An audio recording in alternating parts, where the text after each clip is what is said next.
السلام عليكم ورحمة الله وبركاته.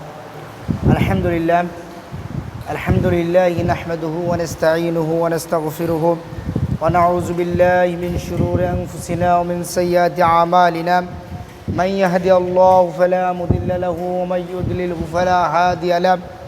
ونشهد أن لا إله إلا الله وحده لا شريك له. ونشهد أن وسيدنا وشفيعنا مولانا محمدا عبده ورسوله. أما بعد، قال الله تعالى في القرآن الكريم: وما أرسلناك إلا رحمة للعالمين. وقال الله تعالى أيضا: لقد من الله على المؤمنين إذ بعث فيهم رسولا من أنفسهم يتلو عليهم آياته ويزكيهم ويعلمهم الكتاب والحكمة وإن كانوا من قبل لفي ضلال مبين.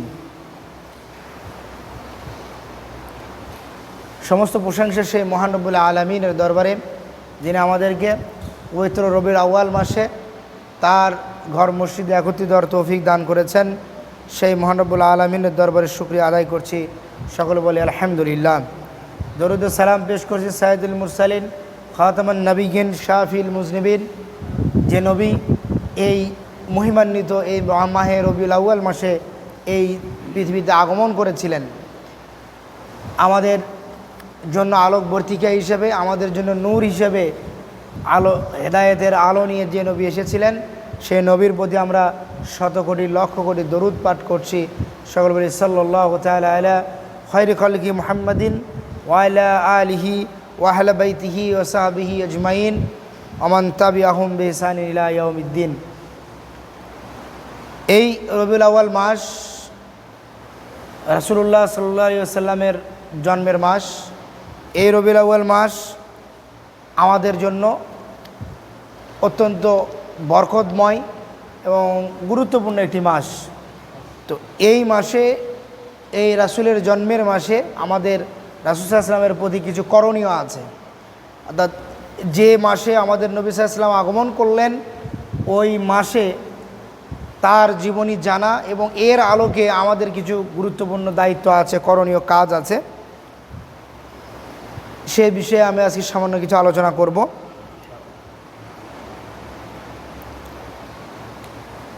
ইতিহাসে আমরা যদি ইতিহাসের পাতায় তাকাই, ইয়ামেনের বাদশাহ আবরাহা, সে কাবাঘর বিভিন্ন ঘটনার পরিপ্রেক্ষিতে তার ঈর্ষান্বিত হয়ে হিংসার কারণে সে কাবাঘর ধ্বংসের জন্য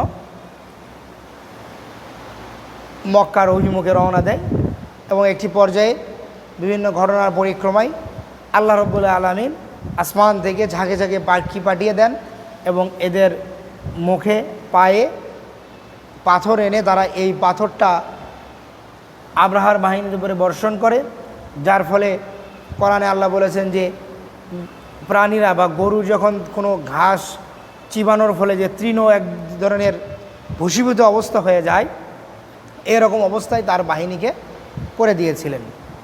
এই ঘটনার কিছুদিন পরে ওই আমুল ফিলের, অর্থাৎ এটাকে আরবের লোকেরা ওই সময়ে এটাকে বলতো যে হস্তি বাহিনীর বছর বা আমুল ফিল বলতো।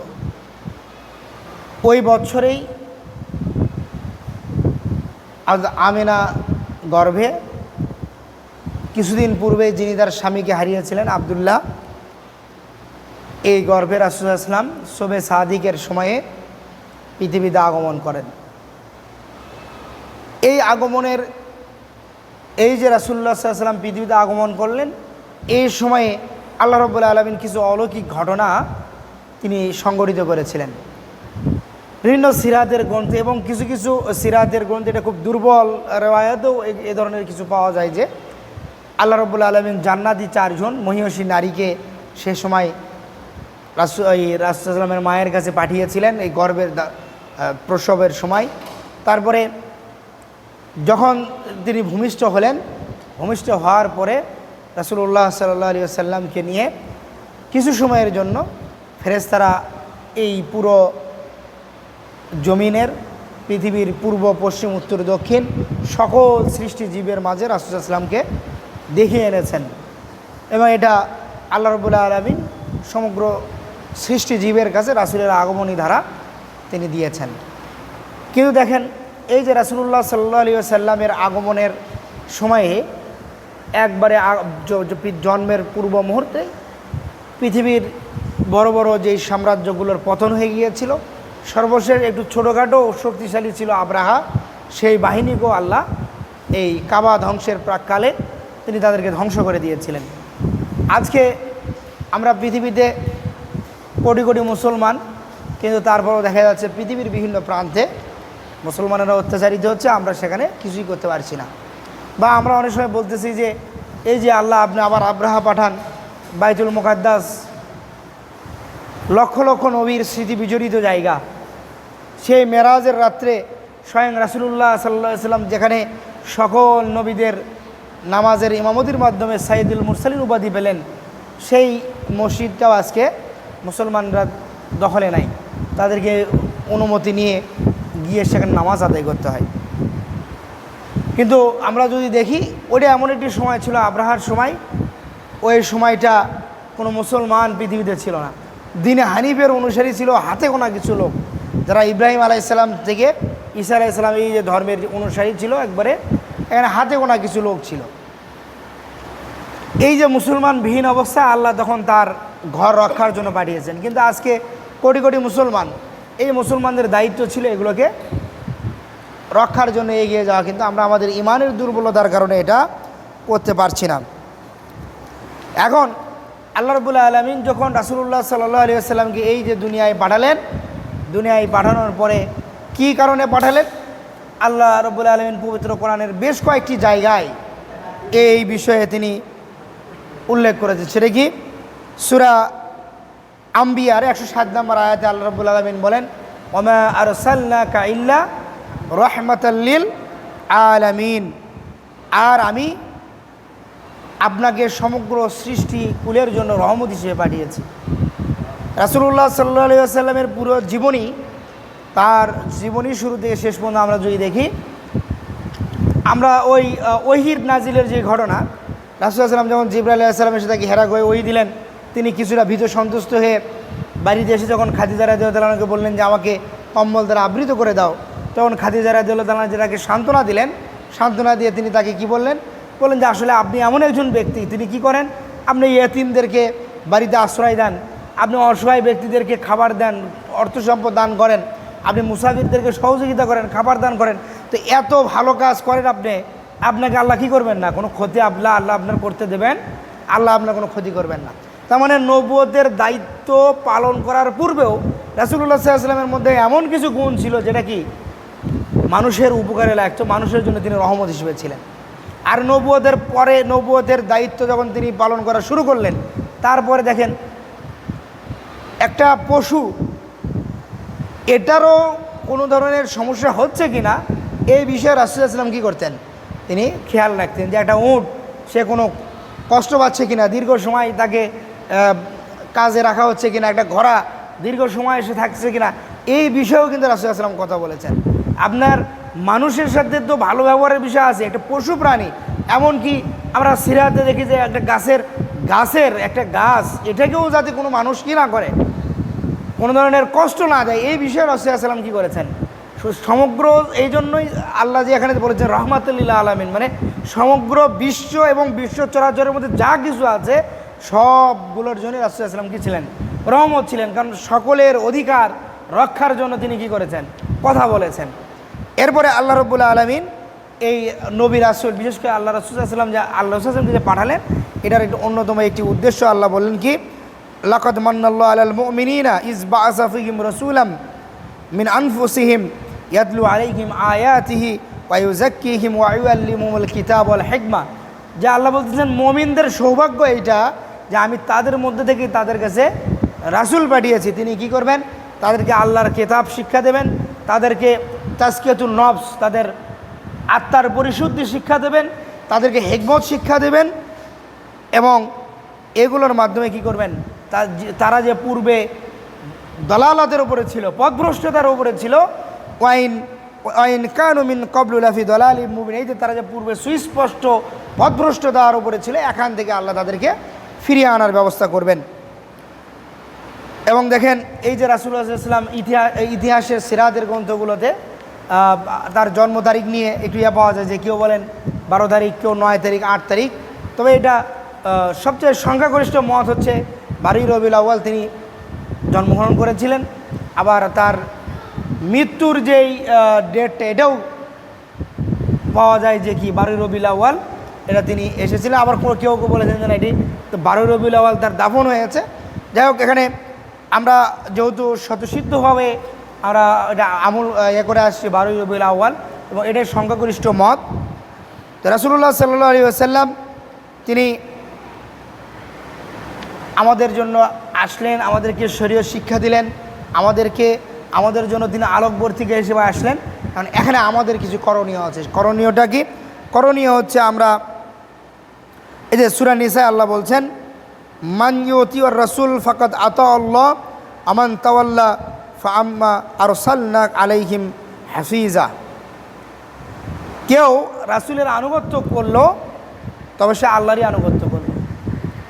আর কেউ যদি অমান তাওয়াল্লা, আর কেউ যদি মুখ ফিরিয়ে নেয়,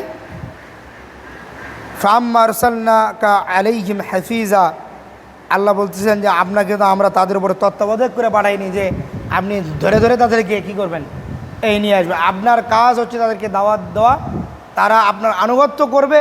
তারা যখন আপনার আনুগত্য করবে মানে আল্লাহর আনুগত্য করা, আল্লাহ বলছেন তখন কী হবে? তারা আমার আনুগত্যই করলো, আল্লাহর আনুগত্য করলো। আর যখন একজন বান্দা আল্লাহর আনুগত্যে নিজের জীবনটাকে সাজাবে, তখনই তার জীবনের যেই পরিপূর্ণ সফলতা এইটা সে লাভ করতে পারবে। এই জন্য আল্লাহ আরেকটা আয়াতে আল্লাহ বলেন যে ওমা আতাকুমুর রাসূল ফাখুযুহু ওমা নাহাকুম আনহু ফান্তাহু, যে তোমাদের জন্য আল্লাহ রাসূল যা এনেছেন এটা তোমরা গ্রহণ করো, যা কিছু নিষেধ করেছেন সেটা তোমরা বর্জন করো। এটা করতে পারলেই কি একজন মানুষ সফলতায় সর্বোচ্চ শিখরে চলে যেতে পারবে।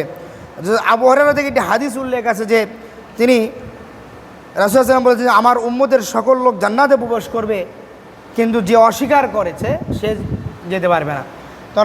তখন সাহাবে বলেন যে কারা অস্বীকারী? তখন রাসূলুল্লাহ সাল্লাল্লাহু আলাইহি ওয়াসাল্লাম বলেন যে কী করে আমার অনুসরণ করলো সে জান্নাতে প্রবেশ করবে, আর যে অনুসরণ করলো না সে আমাকে এবং আল্লাহকে অস্বীকার করবে। অর্থাৎ সেই কি অস্বীকারী, যে কী করবে না, রাসূলুল্লাহ সাল্লাল্লাহু আলাইহি ওয়াসাল্লামকে অনুসরণ করবে না। এখন দেখেন আমাদের জীবনের একটা মানুষের জন্ম, তার জন্মের পর থেকে কি করতে হবে, যেখানে আকিকা থেকে নামকরণ থেকে শুরু করে এরপরে তাকে কীভাবে লালন পালন করতে হবে, এইভাবে শেষ পর্যন্ত সর্বশেষ একজন মানুষকে কোন পদ্ধতিতে দাফন কাফন করতে হবে, এই যে পদ্ধতি জন্ম থেকে মৃত্যু পর্যন্ত প্রতিটা পদে পদে প্রতিটা সময়ে প্রতিটা ব্যবস্থায় তার যেখানে যতটুকু প্রয়োজন এগুলো কোন পদ্ধতিতে করবে, এর সব কিছু শরীয়তের মধ্যে আল্লাহ রাব্বুল আলামিন রাসূলুল্লাহ সাল্লাল্লাহু আলাইহি ওয়াসাল্লামের মাধ্যমে বর্ণনা করে দিয়েছেন। কোরআনের আয়াত যখন আল্লাহ নাযিল করেছেন রাসূলুল্লাহ সাল্লাল্লাহু আলাইহি ওয়াসাল্লাম এগুলো ব্যাখ্যা করে দিয়েছেন। কিন্তু আজকে যদি আমরা আল্লাহ রাসূলুল্লাহ সাল্লাল্লাহু আলাইহি ওয়াসাল্লামকে পরিপূর্ণভাবে অনুকরণ না করি, তবে কিন্তু আমরা সুস্পষ্টভাবে পথভ্রষ্টতার মধ্যে চলে যাব। এজন্যই আল্লাহ বলেছেন যে তিনি আমাদের জন্য নূর হিসেবে পাঠিয়েছেন কে? রাসূলুল্লাহ সাল্লাল্লাহু আলাইহি ওয়াসাল্লামকে। কারণ তিনি আলোকবর্তিকা হিসেবে, তার যে ব্যক্তি রাসূলুল্লাহ সাল্লাল্লাহু আলাইহি ওয়াসাল্লাম অনুসরণ করবে নূরের মধ্যে, সে অন্ধকার জায়গায় যেমন আলো, সামান্য আলো পেলে আমরা খুবই আনন্দিত হই যে না আমার এই পথটা আমি দেখতে পারছি, তখন আমি নিশ্চিন্তে যেমন পথ চলতে পারি, ঠিক তেমনিভাবে আমরাও যদি রাসূলুল্লাহ সাল্লাল্লাহু আলাইহি ওয়াসাল্লামের এই অনুসরণটা করতে পারি, ঠিক এইভাবেই আমরা কি করতে পারবো, পরিপূর্ণভাবে এই দুনিয়ার জীবনটা মানুষের জন্য ফেতনার মতো। শয়তান প্রতি মুহূর্তে সে ওত পেতে থাকে কীভাবে আদম সন্তানকে, বিশেষত মুসলমানদেরকে কীভাবে এই ইসলামের পথ থেকে, আল্লাহর আনুগত্যের পথ থেকে, ইমানের পথ থেকে কুফরের পথে নিয়ে যাওয়া যায়, ফাসেক ফুজ্জারের পথে নিয়ে যাওয়া যায়, গুনাহের পথে নিয়ে যাওয়া যায়। মানে এখান থেকে বাঁচার জন্য আমাদেরকে কী করতে হবে? অবশ্যই পরিপূর্ণভাবে ইসলামের মধ্যে চলে আসতে হবে। আর ইসলাম যে আমি চলবো, কীভাবে আমার জীবন গঠন করব, এটার জন্য আমাদের জন্য প্রয়োজন হচ্ছে রাসূলুল্লাহ সাল্লাল্লাহু আলাইহি ওয়াসাল্লামের সিরাত জানা, তার জীবনীটাকে পরিপূর্ণভাবে অধ্যয়ন করা। কারণ আমি যদি রাসূলুল্লাহ সাল্লাল্লাহু আলাইহি ওয়াসাল্লামের জীবনীটা পরিপূর্ণ আমার জানা থাকে, রাসূলুল্লাহ সাল্লাল্লাহু আলাইহি ওয়াসাল্লাম কোন সংকটময় পরিস্থিতিতে কীভাবে তার সেই সমাধান করেছেন, কি করেছেন, এটা যখন আমি বুঝতে পারবো, আমার জানা থাকবে, তখন ইসলাম পালন করা আমার জন্য সহজ হয়ে যাবে। তাই আসুন আমরা যেন পরিপূর্ণভাবে ইসলাম পালন করতে পারি এবং রাসূলুল্লাহ সাল্লাল্লাহু আলাইহি ওয়াসাল্লামের দেওয়া পথের উপর চলতে পারি। আল্লাহ যেন আমাদের সেই তৌফিক দান করেন, আমিন। আসসালামু আলাইকুম।